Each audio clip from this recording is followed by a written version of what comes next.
بسم اللہ الرحمن الرحیم۔ السلام علیکم۔ میں نے اپنے بچپن سے ہی سادگی اور غربت کو دیکھا تھا، مگر میرا دل ہمیشہ خوش رہتا تھا۔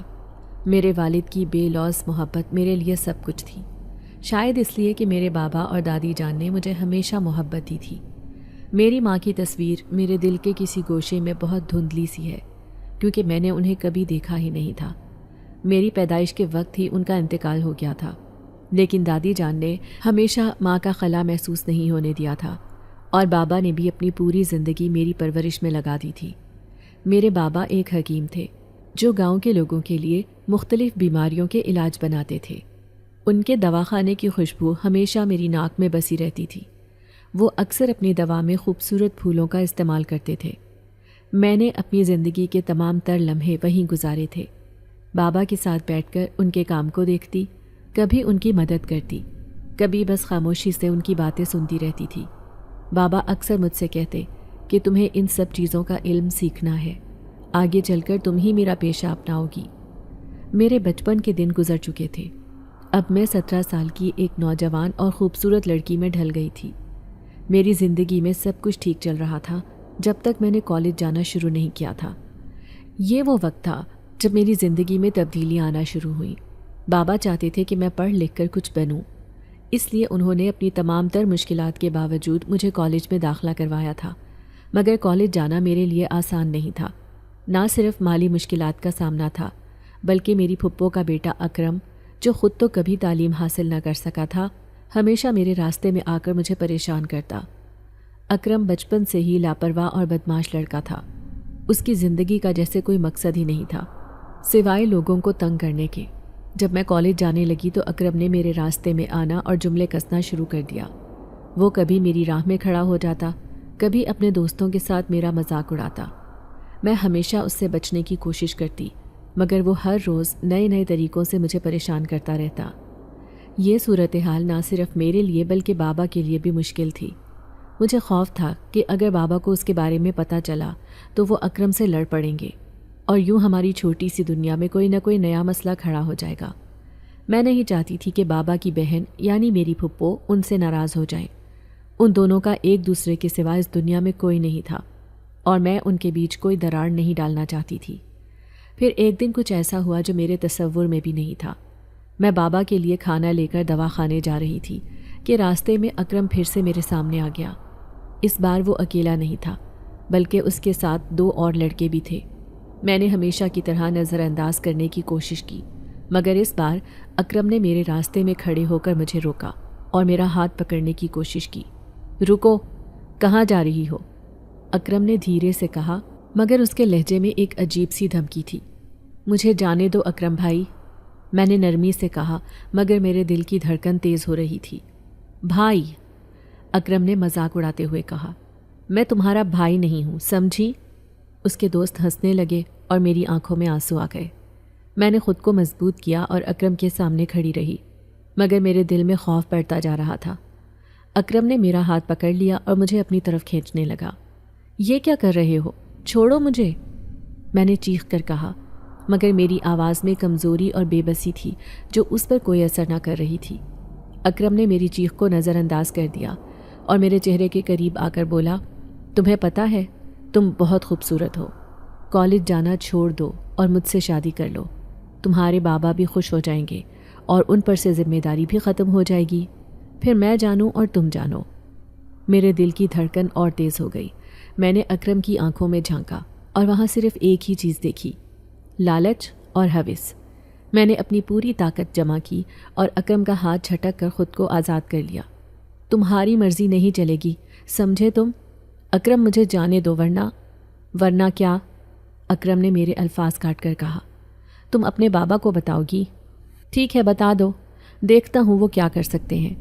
ویسے بھی ماموں جان کی ہڈیاں بہت کمزور ہو چکی ہیں، اب وہ میرا مقابلہ نہیں کر سکیں گے۔ اکرم کے الفاظ نے میری روح کو ہلا دیا۔ میں جانتی تھی کہ وہ اپنے ارادے میں سنجیدہ ہے۔ میں جانتی تھی کہ اگر میں نے کچھ نہیں کیا تو اکرم میری زندگی کو جہنم بنا دے گا۔ میرے پاس اور کوئی راستہ نہیں تھا۔ میں نے خود کو مضبوط کیا اور اکرم کی آنکھوں میں دیکھتے ہوئے کہا، اکرم، مجھے جانے دو ورنہ میں خود کو نقصان پہنچا لوں گی۔ اکرم ایک لمحے کے لیے چونک گیا۔ اس کے چہرے پر شک اور خوف کے آثار نمایاں تھے۔ اس نے ایک لمحے کے لیے میرا ہاتھ چھوڑا اور میں نے فوراً موقع کا فائدہ اٹھا کر وہاں سے بھاگ نکلی۔ جب میں بابا کے دواخانے پہنچی تو میری سانسیں پھولی ہوئی تھیں۔ بابا نے میری حالت دیکھی تو پریشان ہو گئے اور مجھ سے پوچھنے لگے کہ کیا ہوا تھا، مگر میں نے انہیں کچھ نہیں بتایا۔ میں نہیں چاہتی تھی کہ وہ مزید پریشان ہوں۔ اس دن کے بعد میں نے خود کو مضبوط کرنے کا فیصلہ کیا۔ مجھے اکرم جیسے لوگوں کا سامنا کرنا تھا، مگر میں نے یہ بھی سوچا کہ مجھے اپنی زندگی کو بہتر بنانے کے لیے کچھ کرنا ہوگا۔ بابا کے دواخانے میں جڑی بوٹیوں اور دواؤں کے بیچ بیٹھ کر میں نے کچھ نیا سوچا کہ مجھے کیا کرنا چاہیے۔ بابا کی پرانی کتابوں میں سے ایک کتاب میں مجھے ایک قدیم نسخہ ملا۔ اس نسخے میں لکھا تھا کہ گھوڑی کے دودھ اور ایک خاص سفید پھول کو ملا کر ایک طاقتور دوائی بنائی جا سکتی ہے جو انسان کو جناتی طاقت دے سکتی ہے۔ یہ دوا اتنی طاقتور تھی کہ اسے بنانے والا خود بھی اس کے اثرات سے خوفزدہ ہو جاتا تھا۔ میں نے فیصلہ کیا کہ میں اس دوا کو بناؤں گی۔ اکرم کو سبق سکھانے کا یہی طریقہ تھا۔ مجھے پتا تھا کہ یہ کام آسان نہیں ہوگا، مگر میں نے خود کو اس کے لیے تیار کرنے کا فیصلہ کیا۔ میرا نام نیلوفر ہے اور یہ نام میرے والد نے بڑی محبت سے میرے لیے چنا تھا۔ والد صاحب کو نیلوفر کے پھول بے حد پسند تھے، کیونکہ وہ ہمیشہ خوبصورت اور نایاب پھولوں سے مختلف دوائیں بنایا کرتے تھے۔ جب سے میں نے ہوش سنبھالا تھا میں نے انہیں انہی کاموں میں مصروف دیکھا تھا۔ میرے لیے بچپن سے ہی ان کے دواخانے کی خوشبو، جڑی بوٹیوں کی باتیں اور دواؤں کی تیاری ایک خاص دلچسپی کا باعث بنی رہی تھی۔ مجھے ہمیشہ سے ان چیزوں میں والد صاحب کے ساتھ شامل ہونے کا شوق رہتا۔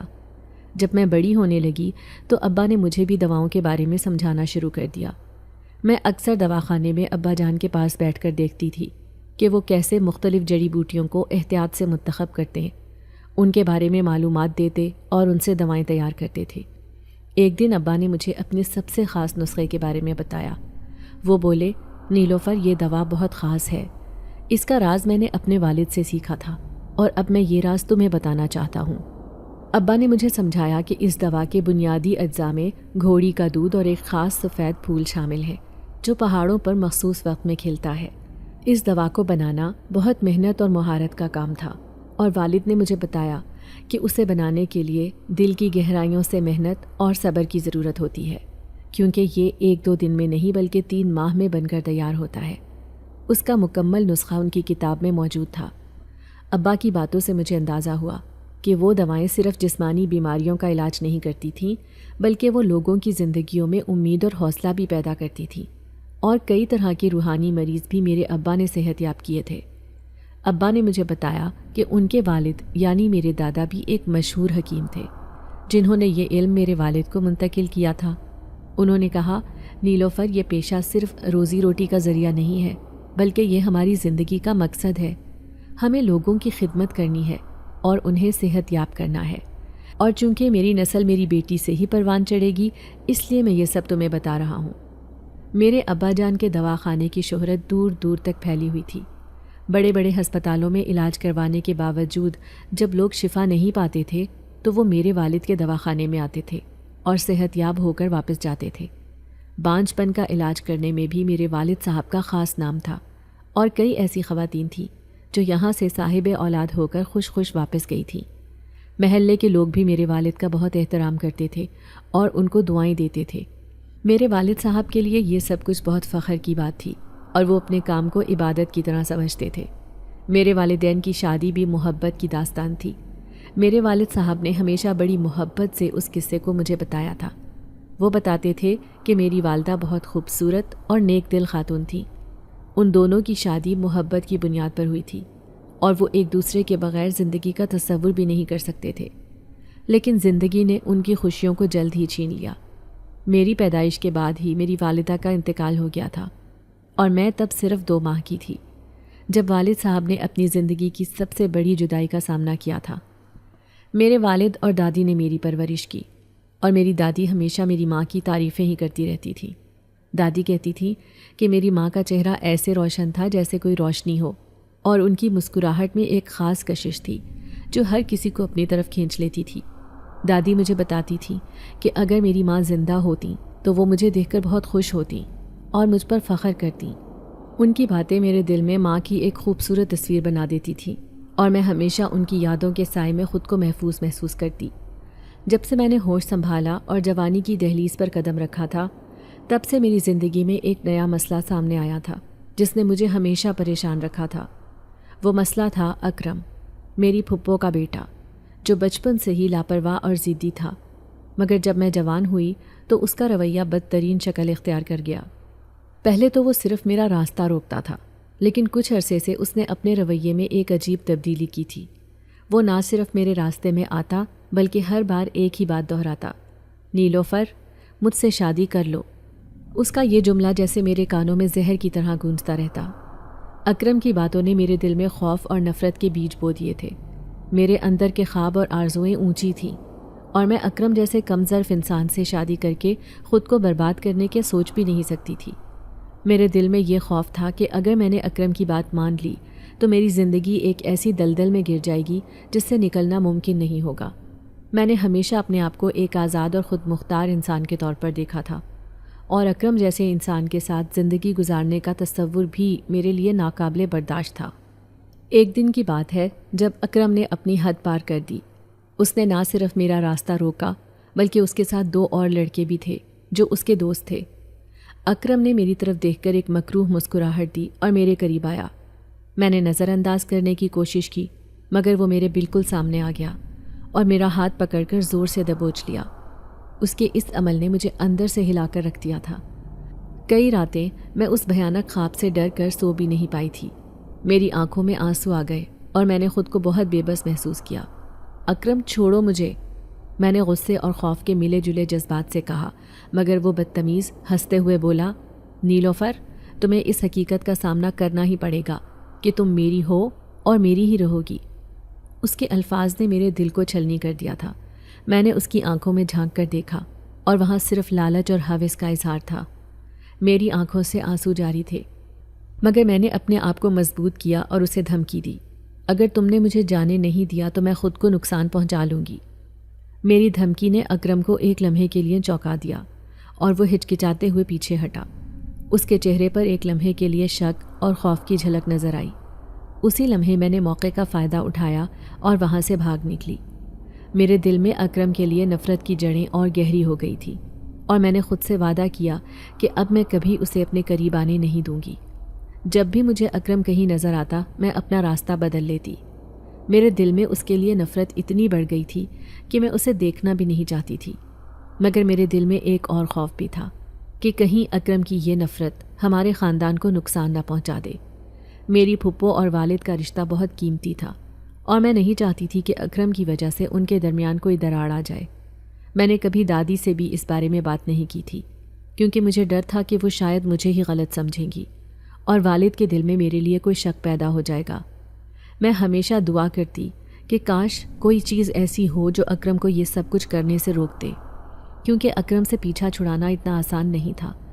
میں جانتی تھی کہ اسے سمجھانا یا روکنا ایک مشکل کام ہوگا، اور میں اکیلی اس کا مقابلہ نہیں کر سکتی تھی۔ پھر ایک دن ایسا ہوا جس کا میں نے کبھی تصور بھی نہیں کیا تھا۔ میں دواخانے سے واپس آئی تھی اور ابھی میں نے چادر بھی نہیں اتاری تھی کہ میری آنکھوں کے سامنے کا منظر دیکھ کر میرے ہوش اڑ گئے۔ اکرم اپنی ماں کے ساتھ ہمارے گھر میں بیٹھا ہوا تھا۔ میرا دل زور زور سے دھڑکنے لگا۔ میں نے اکرم کو نظر انداز کرنے کی کوشش کی، مگر دادی نے مجھے بلا کر اپنے پاس بٹھایا۔ پھپھو نے مجھے گلے لگایا اور میرے سر پر ہاتھ پھیرا۔ اس لمحے میں کچھ نہیں سمجھ پا رہی تھی کہ یہ سب کیا ہو رہا ہے۔ دادی نے دھیرے سے کہا، نیلوفر اکرم تجھے پسند کرتا ہے اور وہ اپنی ماں کے ساتھ تیرا رشتہ لینے آیا ہے۔ ان الفاظ نے میرے دل میں جیسے ایک آندھی برپا کر دی۔ میری آنکھوں کے سامنے اندھیرا چھا گیا اور میرے اندر کی دنیا جیسے پل بھر میں بکھر گئی۔ میں کچھ بول نہ سکی، صرف خاموشی سے بیٹھ کر سب کچھ سنتی رہی۔ میرے دل میں وہ سب جذبات بھر آئے جو میں نے اکرم کے لیے ہمیشہ دبائے رکھے تھے، نفرت، غصہ، خوف اور بے بسی۔ میں نے اپنی نظریں نیچی کر لیں اور دل ہی دل میں دعا کی کہ کاش کوئی معجزہ ہو اور یہ سب کچھ ختم ہو جائے۔ میں نہیں جانتی تھی کہ دادی اس رشتے پر رضامند ہے۔ تبھی دادی کہنے لگی کہ نیلوفر کے ابا کو آنے دو، آج ہی ان سے بات کرتی ہوں، اور جلد از جلد ہم نیلوفر اور اکرم کا رشتہ طے کر دیں گے۔ میں پھٹی پھٹی نگاہوں سے دادی کو گھورنے لگی۔ وہ میری پھپھو سے باتیں کرنے میں مصروف تھی اور جیسے یہ باور کروا رہی تھی کہ اب یہ رشتہ پکا ہو چکا ہے، لیکن میں اس رشتے پر ہرگز رضامند نہیں تھی۔ دادی کی بات سن کر جیسے ہی میں اپنے کمرے میں پہنچی، میرے دل میں ایک طوفان برپا تھا۔ میں نے دروازہ بند کیا اور بستر میں منہ چھپا کر پھوٹ پھوٹ کر رونے لگی۔ آنسو ایسے بہہ رہے تھے جیسے کسی برساتی ندی کا پانی بے قابو ہو کر راستہ ڈھونڈ رہا ہو۔ دل میں ایک ہی سوال گونج رہا تھا، دادی میرے ساتھ بھلا ایسا کیسے کر سکتی ہیں؟ وہ کیسے اکرم جیسے انسان کے بارے میں سوچ سکتی ہیں، وہ بھی اس اکرم کے بارے میں جس کے بارے میں وہ جانتی ہیں کہ وہ جہان بھر کا نکما، ان پڑھ اور بیکار لڑکا ہے۔ میرے آنسو میرے دل کے درد کا اظہار تھے اور میں خود کو بہت بے بس محسوس کر رہی تھی۔ دادی، جنہوں نے مجھے اپنی آغوش میں پالا، میرے لیے دنیا کی سب سے عزیز شخصیت تھی، مگر آج ایسا لگا جیسے وہی میری دنیا کو برباد کرنے پر آمادہ ہیں۔ وہ کیسے بھول سکتی ہیں کہ اکرم کیسا انسان ہے؟ وہ کیسے یہ نہیں دیکھ سکتی کہ اکرم جیسا شخص میری زندگی میں کیسے زہر گھول سکتا ہے؟ میری آنکھوں کے سامنے وہ تمام واقعات ایک فلم کی طرح چلنے لگے جب اکرم نے میری زندگی کو جیتے جی جہنم بنا دیا تھا۔ وہ لمحات جب میں اسے دیکھ کر اپنا راستہ بدلنے پر مجبور ہوتی، وہ لمحات جب وہ مجھے سر عام ذلیل کرنے کی کوشش کرتا، اور وہ لمحہ جب اس نے میرے ہاتھ کو زور سے دبوچ کر میرے دل میں درد اور خوف کا بیج بویا تھا۔ دادی کو یہ سب کچھ کیسے نظر نہیں آیا؟ یا شاید وہ نظر انداز کر رہی تھی اس امید میں کہ شاید اکرم بدل جائے، شاید وہ میرے لیے بہتر ہو جائے۔ مگر میں جانتی تھی کہ یہ سب محض ایک خواب تھا، ایسا خواب جو کبھی حقیقت نہیں بن سکتا تھا۔ اکرم کبھی نہیں بدلے گا اور وہ کبھی بھی میرے قابل نہیں ہو سکتا۔ میں نے اپنے آپ سے وعدہ کیا کہ میں کبھی بھی اکرم سے شادی نہیں کروں گی، چاہے کچھ بھی ہو جائے۔ دادی کے الفاظ نے میرے دل کو چیر کر رکھ دیا تھا، مگر میں نے اپنے اندر ایک نئی طاقت محسوس کی۔ یہ طاقت تھی اپنے حق کے لیے لڑنے کی، اپنی زندگی کے لیے خود فیصلہ کرنے کی۔ میں نے خود کو اس حقیقت سے روشناس کیا کہ مجھے ہی اپنے لیے کھڑا ہونا ہوگا اور مجھے ہی یہ فیصلہ کرنا ہوگا کہ میری زندگی کا رخ کیا ہوگا۔ میں کوئی جاہل، ان پڑھ یا پھر کوئی بھیڑ بکری نہیں ہوں کہ جسے کسی کے ساتھ بھی باندھ دیا جائے اور وہ خاموشی سے کھڑی سارا منظر دیکھتی رہے۔ میں ایک جیتی جاگتی اور پڑھی لکھی لڑکی تھی۔ مجھے اپنی زندگی کا فیصلہ کرنے کا پورا حق حاصل تھا۔ آنکھوں میں آنسوؤں کا سمندر تھا، دل میں بے شمار سوالات تھے اور ذہن میں ایک ہی بات کہ کیا دادی واقعی میرے دل کا حال نہیں سمجھ سکتی؟ کیا وہ واقعی نہیں جانتی کہ اکرم جیسا انسان میری زندگی کو برباد کر دے گا؟ میں خود کو سنبھالنے کی کوشش کر رہی تھی، مگر دل کی دھڑکنیں بے قابو تھیں اور ایک ہی سوال بار بار گونج رہا تھا، دادی نے ایسا کیوں کیا؟ میں نے بھی فیصلہ کر لیا، ابا کے آتے ہی میں ان کے سامنے اس رشتے سے انکار کر دوں گی۔ پھر رات کو جب ابا گھر آئے تو دادی سو چکی تھی۔ میں نے ان کے سامنے کھانا رکھا۔ ابھی میں بات شروع کرنے ہی والی تھی کہ اچانک ابا کی طبیعت بگڑنے لگی۔ انہوں نے اپنے سینے پر ہاتھ رکھا تھا۔ یہ منظر قیامت سے کم نہ تھا۔ میں چیخنے چلانے لگی۔ اتنے میں دادی بھی اٹھ کر آ گئیں اور محلے کے لڑکے کے ساتھ مل کر ہم ابا کو قریبی ہسپتال لے کر گئے، مگر تب تک سب کچھ ختم ہو چکا تھا اور میری دنیا ویران ہو چکی تھی۔ میرے والد، میرا واحد سہارا، اس دنیا سے جا چکے تھے۔ میں نے تو کبھی اپنے والد کے بغیر زندگی گزارنے کا تصور بھی نہیں کیا تھا اور نہ ہی کبھی کسی دوسرے لڑکے کی طرف محبت کی نگاہ سے دیکھا تھا۔ میری تو کل کائنات بس میرا والد ہی تھا، لیکن آج وہ بھی مجھ سے بچھڑ چکا تھا۔ میں کئی دن تک صدمے سے نڈھال تھی اور اپنے کمرے میں بند رہتی تھی۔ میرا تو سارا وقت میرے والد کے نام ہوتا تھا۔ مجھ سے ہر چیز چھوٹ گئی تھی۔ دواخانے کو بند رہتے کئی دن بیت چکے تھے۔ کئی لوگ آتے، دروازے پر دستک دیتے، اپنے مسائل بتاتے، مگر میں جیسے اپنے ہوش و حواس ہی کھو بیٹھی تھی۔ مجھے دنیا کا کوئی ہوش نہ رہا تھا، حالانکہ میں نے تو ابا سے بہت کچھ سیکھ رکھا تھا۔ اگر میں اس دواخانے کو چلاتی تو آسانی سے چلا سکتی تھی، مگر میرے باپ کی جو جدائی نے میرے دل کو توڑ پھوڑ کر رکھ دیا تھا۔ ابھی میرے باپ کا چلا بھی پورا نہ ہوا تھا جب پھپھو نے دادی سے میری شادی کی بات کر دی۔ پھر دادی نے ان سے کہا کہ مجھے نیلوفر کی رضامندی جاننی ہوگی، اس کے بعد ہی ہم کوئی فیصلہ کر سکیں گے۔ مگر ابھی تو نیلوفر کے ابا کو گئے ہوئے اتنا وقت بھی نہیں گزرا۔ ہمیں یہ بات کرتے ہوئے تھوڑا خیال کرنا چاہیے کہ لوگ کیا کہیں گے۔ یوں تو دادی بھی اس صدمے سے نڈھال تھیں، مگر ان کی بیٹی نے ان کو کافی حد تک سنبھال لیا تھا۔ وہ صبح و شام ان کے لیے طرح طرح کے کھانے بنا کر اکرم کے ہاتھ بھجواتی اور خود بھی ملنے کے لیے چلی آتی۔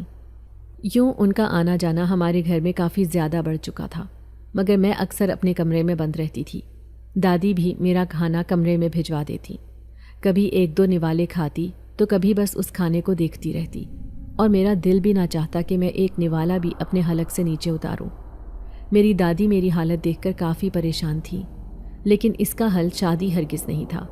پھر ایک دن دادی میرے پاس آئیں اور انہوں نے کہا کہ اکرم اچھا لڑکا ہے، شادی کے پہلے سب لڑکے ایسے ہی ہوتے ہیں اور شادی کے بعد وہ راہ راست پر آ جاتے ہیں، تم سے شادی کرنے کے بعد اکرم بھی سدھر جائے گا۔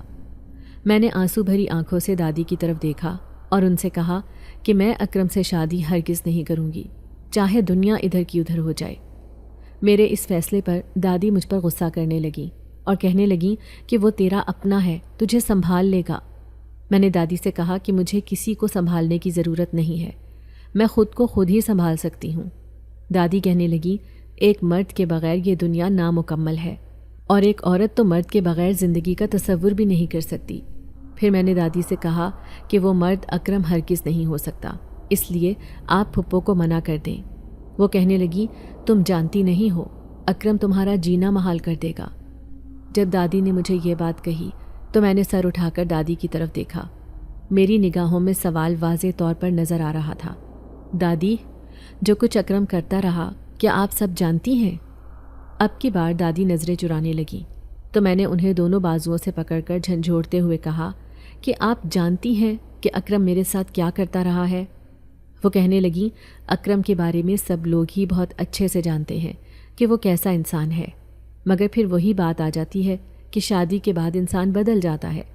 کوئی انسان کتنا ہی لاپرواہ اور آوارہ کیوں نہ ہو، جب اس پر بیوی بچوں کی ذمہ داری پڑتی ہے تو وہ انسان بن جاتا ہے۔ اور رہا سوال اکرم کے تمہارے ساتھ رویے کا، تو اس دن بخشو نے اکرم کو تمہارے ساتھ بدتمیزی کرتے ہوئے دیکھا تھا، جب اس نے تمہارا ہاتھ پکڑ لیا تھا، اور اس نے یہ بات گھر میں آ کر مجھے بتائی تھی۔ اس وقت تمہارا باپ بھی میرے پاس موجود تھا۔ تمہارا باپ یہ سنتے ہی غصے میں آ گیا تھا۔ تب میں نے اسے بازو سے پکڑ کر اپنے پاس بٹھا لیا، اسے کہنے لگی کہ وہ تمہارا بھانجا ہے، تمہاری بہن کا بیٹا ہے۔ غصے میں آ کر ایسا کوئی قدم مت اٹھانا کہ جس کے بعد ہم سب کو پچھتانا پڑے۔ بہت دیر کے بعد جا کر تمہارے باپ کا غصہ ٹھنڈا ہوا تھا اور اس نے پھر تمہاری پھپھو کو یہ بات سمجھا دی تھی۔ اس کے بعد اکرم نے شاید تم سے براہ راست اس انداز میں بات نہیں کی۔ وہ ہم سب سے ڈر گیا تھا، مگر اس نے ہم لوگوں سے یہ وعدہ لیا تھا کہ ہم تمہاری اکرم کے ساتھ شادی کروا دیں گے۔ دادی کی بات سن کر میں حیران رہ گئی، میری آنکھوں سے آنسو بہنے لگے تھے۔ مطلب جو مجھ پر قیامت بیت رہی تھی، میں سمجھ رہی تھی کہ اس کے بارے میں کوئی بھی نہیں جانتا۔ میں ہر چھوٹی سے چھوٹی بات اپنے باپ کو بتانے کی عادی تھی، مگر یہ بات اپنے باپ سے چھپائی تھی، اور میرا باپ یہ بات جانتا تھا، اور اس نے اپنے طور پر اس سب کا سد باب بھی کر دیا تھا۔ میرا باپ تو میرے لیے ٹھنڈی چھاؤں جیسا تھا۔ مجھے روتا دیکھ کر دادو کہنے لگی بس اب تم زیادہ مت سوچو، اکرم کے لیے ہاں کر دو، اس نے وعدہ کیا ہے کہ وہ اچھے سے تمہارا خیال بھی رکھے گا، تمہاری ضرورتوں کو پورا کرنے کے لیے بھی ہر ممکن کوشش کرے گا۔ دادی، آپ اس وقت یہاں سے چلی جائیں، میں کچھ وقت اکیلے گزارنا چاہتی ہوں۔ دادی کے کمرے سے جانے کے بعد میں اٹھ کر اپنے ابا کے کمرے میں آ گئی تھی۔ پھر میں پھوٹ پھوٹ کر رو پڑی تھی۔ مجھے یوں لگ رہا تھا جیسے میں بھری دنیا میں اکیلی رہ گئی ہوں۔ آج اگر میرا باپ زندہ ہوتا تو کوئی بھی میرے ساتھ یوں زیادتی نہیں کر سکتا تھا۔ میں جانتی تھی کہ دادی اپنی بیٹی کی بات سے انکار نہیں کر سکتی، اور وہ اپنے نواسے سے بھی ایک حد تک دبتی ہیں۔ اب تو میرا سہارا کوئی بھی نہیں تھا۔ کون تھا جو مجھے اس سب سے بچاتا؟ تبھی میری نظر ابا کی الماری کی طرف پڑی تھی، جہاں پر ان کی کتابیں موجود تھیں۔ میرے ذہن میں یہ خیال آیا کہ ابا نے ایک بار مجھے ایک کتاب کے نسخے کے بارے میں ذکر کیا تھا۔ مجھے بتایا تھا کہ یہ ہمارا خاندانی نسخہ ہے، اسے جو بھی استعمال کر لے وہ اس سے ایسے فیض حاصل کرتا ہے کہ انسان خود بھی دنگ رہ جاتا ہے۔ اور میں نے بھی اس نسخے کے بارے میں پڑھا تھا کہ اس کو استعمال کرنے سے انسان میں جناتی طاقتیں آ جاتی ہیں۔ مجھے اس بات پر یقین نہیں تھا، مگر اب میرے پاس اسے آزمانے کے علاوہ اور کوئی راستہ نہیں تھا۔ تبھی میں نے سوچا کہ کیوں نہ میں اس نسخے کو آزما کر دیکھوں، آخر آزمانے میں کیا حرج ہے۔ میں پھر اس کتاب کو تلاش کرنے لگی تو سامنے ہی وہ کتاب مجھے نظر آ گئی تھی۔ اسے لے کر میں بیڈ پر بیٹھ گئی، اپنے آنسو پونچھے اور اس کا ایک ایک ورق غور سے دیکھنے لگی تھی۔ وہ ورق کھل کر میرے سامنے آ گیا تھا۔ اس پر میرے باپ نے نشان بھی لگایا ہوا تھا اور اس میں ایک چھوٹا سا سفید کاغذ رکھا ہوا تھا۔ وہ میں نے کاغذ کھولا تو وہ میرے باپ کی لکھائی میں تھا۔ اس میں انہوں نے مجھے ہی مخاطب کرتے ہوئے کہا تھا کہ اس عمل کو استعمال کرنا مشکل بھی ہو سکتا ہے، اس میں جان بھی جا سکتی ہے، مگر میں یہ چاہتا ہوں کہ میری بیٹی اس عمل کو ضرور اختیار کرے۔ میں تمہیں بہت طاقتور دیکھنا چاہتا ہوں۔ نہ جانے کیوں مجھے لگنے لگا ہے کہ میری زندگی کے دن بہت تھوڑے سے رہ گئے ہیں۔ میں ایک جان لیوا مرض کا شکار ہو گیا ہوں۔ لاکھ دوا کے باوجود بھی میں صحت یاب نہیں ہو پا رہا۔ میں جانتا ہوں کہ میرے بعد تمہیں اس نسخے کی ضرورت پڑ سکتی ہے۔ جب تمہیں اس کی ضرورت پڑے تو تم میرا یہ خط ضرور پڑھنا اور یہ تمام احتیاطی تدابیر اختیار کرنا۔ اس کے بعد ہی تم اس نسخے پر عمل درآمد کر سکتی ہو۔ اس کے بعد ابو نے مختلف ہدایات دی ہوئی تھیں۔ میں نے ان ہدایات کو غور سے ذہن نشین کیا۔ میرے لیے مسئلہ یہ تھا کہ مجھے روزانہ ان پہاڑوں پر جانا تھا اور اس پھول پر نظر رکھنی تھی۔ ابو نے مجھے بتایا تھا کہ طلوع آفتاب کی پہلی کرن پڑنے کے ساتھ ہی اس کا حجم بڑھنے لگتا ہے، اور پھر جوں جوں سورج کی دھوپ کی تمازت بڑھتی جاتی ہے اس کا حجم بڑھنا رک جاتا ہے، اور پھر اگلے دن سورج کی پہلی کرن کے ساتھ وہ پھر سے بڑھنے لگتا ہے۔ اس کا مطلب تھا کہ اس پودے پر صرف سورج کی پہلی کرن ہی اثر انداز ہوتی تھی، اور مجھے 3 ماہ تک اس پودے کی روزانہ دیکھ بھال کرنی تھی، اور پھر جب اس پودے کا رنگ سرخ پڑ جاتا تو میں نے اس کو لے کر گھوڑی کے دودھ میں اس کو خاص مقدار میں ملا کر استعمال کر لینا تھا، مگر مجھے کم سے کم بھی اس کے لیے 3 ماہ کا وقت درکار تھا۔ 3 ماہ کے بعد وہ کسی بھی وقت اپنا رنگ بدل سکتا تھا۔ جب وہ اپنا رنگ بدلتا تو تبھی میں اسے استعمال کر سکتی تھی۔ وہ اپنا رنگ بھی محض چند ساعتوں کے لیے تبدیل کرتا تھا۔ اگر مجھے ایک لمحے کے لیے بھی اس میں دیر ہو جاتی تو میری تمام محنت اکارت جاتی۔ اب میں نے سوچ لیا تھا کہ میں نے کیا کرنا تھا۔ اگلے دن صبح فجر کی نماز ادا کر کے میں گھر سے باہر نکل گئی تھی۔ دادی نماز ادا کرنے کے بعد اپنے کمرے میں قرآن پاک کی تلاوت کرنے میں مصروف تھی۔ کچھ دن تک تو میری اس روٹین کے بارے میں دادی کو پتہ نہیں چلا، اور جب انہیں معلوم ہوا تو وہ مجھ سے باز پرس کرنے لگی کہ تم روزانہ کہاں جاتی ہو۔ دادی کو میں نے یہ کہہ کر ٹال دیا کہ میں گاؤں میں سیر کرنے کے لیے جاتی ہوں۔ گاؤں کی کچھ لڑکیاں بھی ہیں جو میرے ساتھ جاتی ہیں۔ دادی یہ سن کر خاموش ہو گئیں، کہنے لگی کہ اکیلی عورت کی اس دنیا میں کوئی بھی عزت نہیں کرتا، کوئی بھی جائے پناہ نہیں ہے، لوگ اسے غلط نگاہ سے دیکھتے ہیں۔ تم ایسا کوئی کام نہ کرنا جس سے مجھے دوسروں کے سامنے منہ چھپانا پڑے۔ دادی کی بات سن کر میں نے تڑپ کر انہیں دیکھا۔ دادی، میں آپ کے ہاتھوں میں ہی پلی بڑھی ہوں، آپ نے میری پرورش کی ہے، آپ میرے بارے میں اس طرح کی بات سوچ بھی کیسے سکتی ہیں؟ میری آنکھوں سے آنسو بہنے لگے تھے۔ دادی نے مجھے یوں روتے ہوئے دیکھا تو کہنے لگی کہ میرا کہنے کا مقصد یہ نہیں تھا، میں تمہیں بس یہ بتانا چاہتی ہوں کہ دنیا بہت ظالم ہے۔ کل تک تمہارے سر پہ باپ کا سایہ تھا تو کوئی تمہاری طرف میلی آنکھ سے بھی نہیں دیکھ سکتا تھا۔ اب تمہارے اوپر باپ کا سایہ نہیں ہے تو تمہارا اٹھایا گیا کوئی بھی قدم تمہیں لوگوں کی نظروں میں مشکوک بنا سکتا ہے، لوگوں کو تم پر انگلی اٹھانے کا موقع دے سکتا ہے، اس لیے تم محتاط رہنا۔ دادی کو میں نے یہ سمجھا لیا کہ آپ فکر مت کریں، میں کسی کو کچھ بھی کہنے کا موقع نہیں دوں گی، مگر اب میں دل ہی دل میں پریشان ہو گئی تھی، کیونکہ اکثر گاؤں کے لڑکے مجھے روزانہ پہاڑوں پر جاتے ہوئے دیکھتے تھے اور مجھے دیکھ کر مشکوک ہو جاتے تھے کہ میں آخر روزانہ وہاں پر کیوں جاتی ہوں۔ اور پھر اڑتے پھرتے یہ خبر اکرم تک بھی پہنچ گئی تھی۔ اس دن جب میں گھر میں تھی تو وہ دندناتا ہوا گھر میں آیا۔ نانی، آپ اس سے پوچھیں یہ روزانہ پہاڑوں کی طرف کیوں جاتی ہے؟ اب کی بار دادی نے میری طرف سوالیہ نظر سے دیکھنا شروع کر دیا۔ تب میں اکرم سے بے خوف و خطر اس کی آنکھوں میں آنکھیں ڈال کر کہنے لگی کہ میں ایک دوا بنا رہی ہوں اور اس کے لیے مجھے کچھ جڑی بوٹیوں کی تلاش ہے۔ تم جانتے ہو کہ ابا کے بعد اب ان کا دواخانہ میں نے ہی سنبھال لیا ہے، گو کہ میں ان کا دواخانہ کھول کر نہیں بیٹھتی، مگر گھر میں کافی ساری عورتیں میرے پاس دوا لینے کے لیے آتی ہیں، اور وہ دوائیں مختلف جڑی بوٹیوں سے ہی بنتی ہیں، اور یہ جڑی بوٹیاں لینے کے لیے ہی میں پہاڑوں پر جاتی ہوں۔ دادی نے بھی میری ہاں میں ہاں ملائی، کیونکہ پچھلے کچھ دنوں سے کافی عورتیں گھر میں آ رہی تھیں، اور یہ بات بھی سچ تھی کہ میں بہت سی جڑی بوٹیاں ان پہاڑوں پر سے لے کر آتی تھی، مگر میرا عین مقصد اس پھول کی دیکھ بھال کرنا ہوتا تھا جو کہ اس پہاڑ پر اگ رہا تھا۔ روزانہ میں پہلی شعاع کے ساتھ وہاں پر پہنچ جاتی تھی۔ اکرم کچھ دیر خاموش رہا، پھر کہنے لگا، تمہیں میں نے کہا بھی ہے کہ مجھ سے شادی کرو اور آرام سے گھر میں رہو، تمہیں اس جھنجھٹ میں پڑنے کی کیا ضرورت ہے؟ اب میں نے بھی سوچ لیا تھا کہ میں نے کیا کرنا ہے۔ جب تک مجھے وہ طاقتیں حاصل نہیں ہو جاتی تب تک میں اکرم کو غصہ دلا نہیں سکتی تھی، بلکہ مجھے اس کے غصے کو کنٹرول میں رکھنا تھا۔ میں نے اکرم سے کہہ دیا کہ مجھے تھوڑا وقت دو، میں تمہارے ساتھ شادی کر لوں گی۔ پہلی بار میں نے اکرم سے یوں نرم انداز میں بات کی تھی اور شادی کے لیے اقرار کیا تو یہ سن کر اکرم کی باتیں خوشی سے کھل گئیں۔ کہنے لگا، ہاں ہاں میں تمہیں وقت دینے کے لیے تیار ہوں، بتاؤ کتنا وقت چاہیے؟ مجھے اندازہ ہو گیا تھا کہ اب محض 1 ماہ رہ گیا تھا مجھے اپنی منزل کے قریب پہنچنے میں۔ میں نے اکرم سے 1.5 مہینے کا وقت لیا تو اس نے فراخ دلی سے کہہ دیا کہ ٹھیک ہے، میں 1.5 مہینے کے بعد تمہیں رخصت کرا کر اپنے گھر میں لے جاؤں گا۔ میں نے مسکرا کر سر جھکا لیا تھا۔ دادی بھی اس کایا پلٹی پر حیران تھی مگر دل ہی دل میں خوش بھی تھی۔ اکرم کے جانے کے بعد وہ مجھ سے کہنے لگی کہ مجھے خوشی ہے کہ تم نے عقل مندی کا فیصلہ کیا ہے۔ اکرم ہمارا اپنا ہے اور اپنا اگر مارے بھی تو چھاؤں میں ڈالتا ہے۔ تم نے یہ فیصلہ کر کے میرا دل جیت لیا ہے۔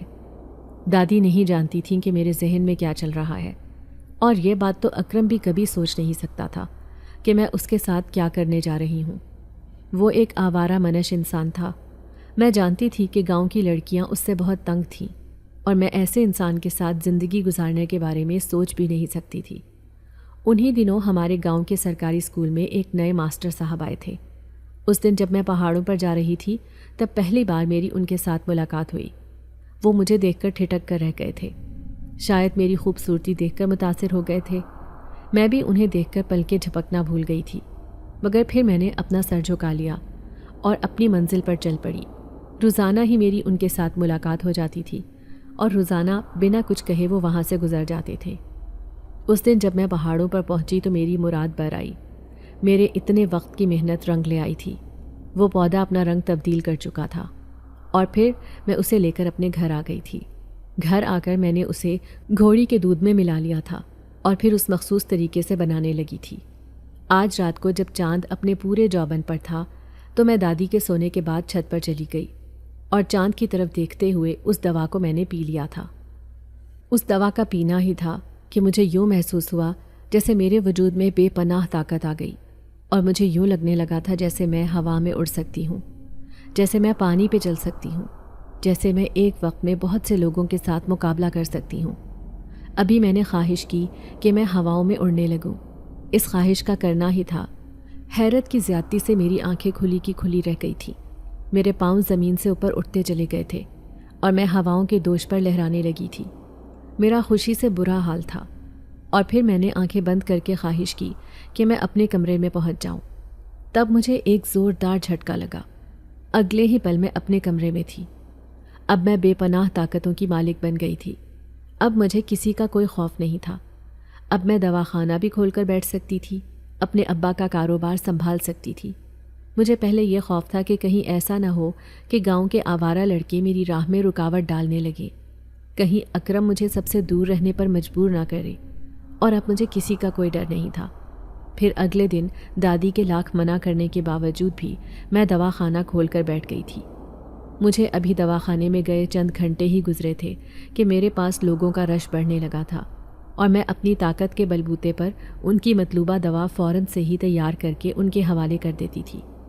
مجھ میں اتنی طاقت آ گئی تھی کہ محض بیماری کا سن کر میں اس بیماری کا علاج جان جاتی تھی اور تھوڑے سے وقت میں ہی وہ دوا بھی تیار کر لیتی تھی۔ شام کو ہی اکرم دواخانے میں آیا۔ مجھے غصے سے کہنے لگا، تمہیں میں نے منع بھی کیا تھا کہ تم یہ کام نہیں کرو گی، تو تم یہ دواخانہ کھول کر کیوں بیٹھ گئی؟ میں بے خوف و خطر اس کی آنکھوں میں آنکھیں ڈال کر کہنے لگی کہ یہ میرے باپ کا کاروبار ہے اور مجھے اسے آگے لے کر جانا ہے۔ میں تم سے ڈرتی نہیں ہوں، اور تم کون ہوتے ہو مجھ پر یہ حکم چلانے والے؟ ابھی کے ابھی یہاں سے نکل جاؤ ورنہ مجھ سے برا کوئی نہیں ہوگا۔ اس کے لیے میرا رنگ ڈھنگ بالکل انوکھا تھا۔ وہ حیران رہ گیا کہ میں اس سے بلا خوف و خطر کیسے بات کر رہی ہوں۔ اس نے مجھے دھمکیاں دی کہ تم نے مجھ سے وعدہ کیا تھا کہ تم مجھ سے شادی کرو گی، مگر اب تمہارے رنگ ڈھنگ بدل گئے ہیں۔ میں زور سے ہنس پڑی۔ تم سے شادی کرنے سے بہتر ہے میں خودکشی کر لوں۔ بہتر یہی ہے کہ میرا پیچھا چھوڑ دو اور کسی اور لڑکی کو اپنی زندگی میں شامل کر لو۔ میں تم سے کسی صورت بھی شادی نہیں کروں گی۔ اکرم غصے میں آ گیا اور دھمکیاں دیتا ہوا وہاں سے چلا گیا تھا۔ اس دن جب میں گھر آئی تو سب ٹھیک تھا، مگر آدھی رات کو سوتے ہوئے اچانک صحن میں کسی کے کودنے کی آواز سنائی دی تھی۔ میں ہڑبڑا کر اٹھ بیٹھی، کھڑکی سے باہر جھانک کر دیکھا تو وہاں پر چند لوگ موجود تھے جنہوں نے اپنے چہروں پر کالے رنگ کا کپڑا لپیٹا ہوا تھا۔ میں نے اپنی طاقتوں سے ایک پل میں ہی جان لیا تھا کہ وہ لوگ میرے گاؤں کے ہی تھے۔ وہ اکرم کے کہنے پر وہاں آئے تھے۔ اکرم مجھے خوفزدہ کرنا چاہتا تھا تاکہ میں خوف کے مارے اس سے شادی کر لوں، مگر وہ نہیں جانتا تھا کہ اب میں اس کے دام میں کسی صورت بھی نہیں آنے والی ہوں۔ اسی وقت میں دروازہ کھول کر باہر نکلی تو وہ سب مجھے اپنی آنکھوں کے سامنے دیکھ کر حیران رہ گئے، مگر یہ ان کی حیرت کی ابتدا تھی۔ اگلے ہی پل میں نے ان سب کو اٹھا کر زمین پر پٹخنا شروع کر دیا، انہیں بہت زیادہ مارا۔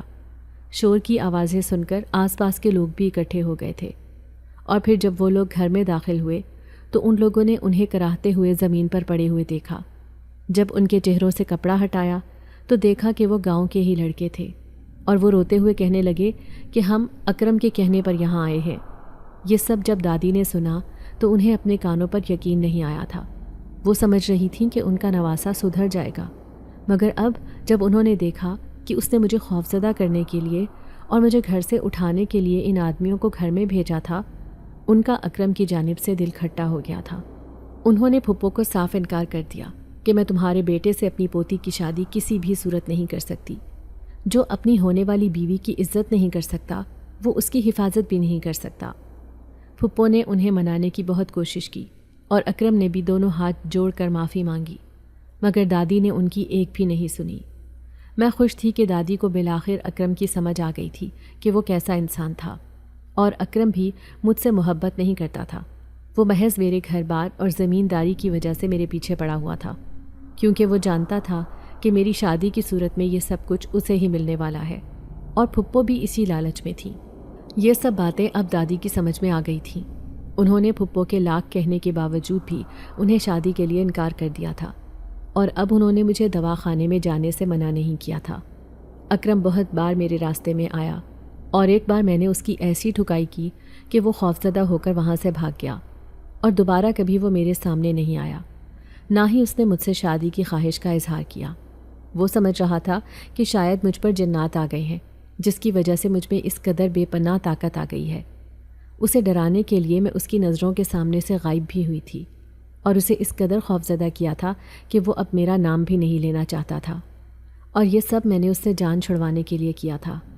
انہی دنوں ماسٹر صاحب کا میرے لیے پیغام آیا تو دادی نے میرے سامنے ان کی بات رکھی۔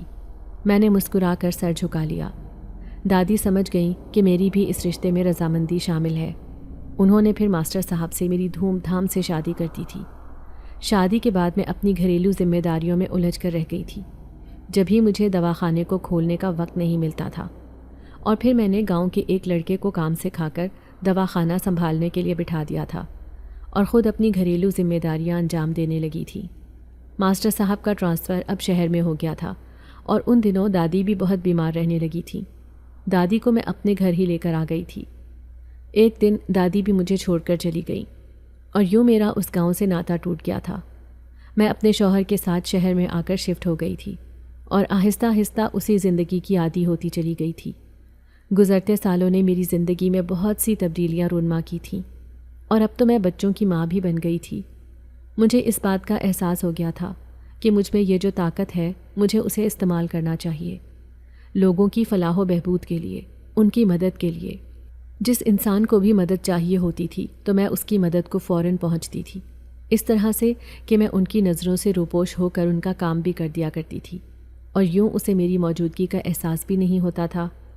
میرے شوہر کو میرے ساتھ رہتے ہوئے میری طاقتوں کے بارے میں احساس نہیں ہو سکا تھا، اور نہ ہی میں نے انہیں اس بارے میں بتایا تھا، کیونکہ ابا جان نے مجھے خاص تاکید کی تھی کہ تم نے کسی کو بھی اپنے اس راز میں شریک نہیں کرنا، کسی کو بھی اس طاقت کے بارے میں نہیں بتانا، ورنہ اسی دن تم سے وہ طاقتیں چھن جائیں گی اور تمہیں بھاری نقصان اٹھانا پڑے گا۔ اور میں یہ سب نہیں چاہتی تھی۔ محلے میں ایک عورت ایسی تھی کہ اس کا شوہر اس پر بہت ظلم کرتا، اسے مارتا دھاڑتا تھا۔ اکثر رات کو اس کے رونے کی آواز سنائی دیتی تھی۔ اس دن میرے کانوں میں اس عورت کی آواز سنائی دی تو میں نے ایک نظر اپنے شوہر کو دیکھا۔ وہ گہری نیند سو رہے تھے۔ میں اسی وقت اپنی جگہ سے غائب ہو گئی اور اس عورت کے گھر میں آ گئی۔ میں اس وقت غائب حالت میں تھی۔ میں سب کی نظروں سے روپوش تھی۔ میں نے اس کے شوہر کو ڈرانا شروع کر دیا، اسے بہت مارا اور آواز بدل کر اس کے کانوں میں غرائی کہ آج کے بعد اگر تم نے اس عورت پر ہاتھ اٹھایا تو مجھ سے برا کوئی نہیں ہوگا۔ وہ شخص بہت بری طرح سے ڈر گیا تھا۔ وہ میرے سامنے ہاتھ جوڑ کر کہنے لگا کہ میں آج کے بعد ایسا کچھ بھی نہیں کروں گا، مجھے معاف کر دو۔ اس کی بیوی اور باقی گھر والے حیران ہو کر دیکھ رہے تھے کہ آخر یہ شخص کس سے معافی مانگ رہا ہے، مگر اس کے بعد اس شخص کا رویہ اپنی بیوی سے بدل گیا تھا۔ اس نے کبھی اپنی بیوی پر ہاتھ نہیں اٹھایا۔ میرے شوہر اکثر اس بات پر حیران ہوتے ہیں، کہتے ہیں کہ روزانہ ان لوگوں کی آوازیں سنائی دیتی تھیں اور اب کتنا سکون ہو گیا ہے۔ نہ جانے یہ شخص کیسے سدھرا ہے، میں تو اسے سمجھا کر تھک گیا تھا۔ اور تب میں ان کی بات سن کر مسکرا دی تھی اور یہ سوچ میں پڑ گئی تھی کہ لاتوں کے بھوت کبھی باتوں سے نہیں مانتے۔ آپ نے اس شخص کو اپنی باتوں سے سمجھانے کی کوشش کی تھی، تب بھی وہ نہیں سمجھا، اور میں نے اسے اپنے ہاتھ سے یہ سب سمجھایا تو وہ سمجھ گیا۔ اس کے بعد دوبارہ کبھی اس گھر سے اس عورت کے رونے کی آواز سنائی نہیں دی تھی، اور میں بھی اسی طرح روپوش ہو کر سب کی مدد کر دیا کرتی تھی۔ اگر آپ کو آج کی ہماری کہانی پسند آئی ہے تو اسے لائک کیجیے اور اپنے پیاروں کے ساتھ شیئر کیجیے، اور ہاں، اگر آپ نے ابھی تک ہمارا چینل سبسکرائب نہیں کیا تو ضرور کیجیے۔ ملتے ہیں کل ایک نئی اور دلچسپ کہانی کے ساتھ، تب تک کے لیے اللہ حافظ۔